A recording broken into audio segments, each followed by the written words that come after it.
Le module aléatoire.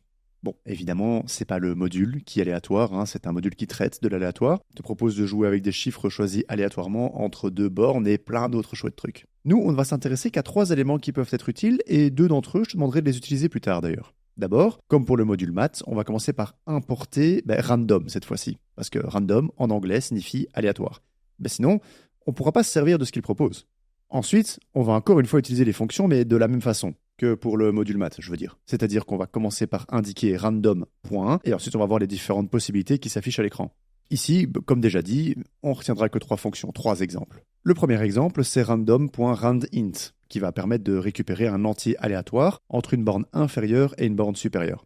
Par exemple, random.randint 0, 10 te donnera un entier aléatoire entre 0 et 10. Sache que les deux bornes sont inclus dans l'aléatoire. Donc tu peux très bien tomber sur 0 ou 10 ou tout ce que tu as entre les deux, mais que des entiers.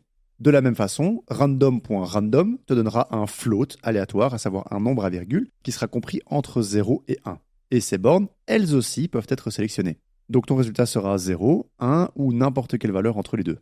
On pourra aborder d'autres éléments comme choice quand on aura abordé les listes. Ça, c'est pour plus tard. Ici, l'exemple que je te donne, je prends random.choice et je mets une liste entre parenthèses et cette liste contient plein d'éléments différents. C'est le concept des listes. Pour le moment, ne te fatigue pas là-dessus. Accepte le fait qu'une liste, c'est simplement une série d'éléments regroupés en un. Et la fonction choice, justement, va récupérer un seul de ces éléments aléatoirement.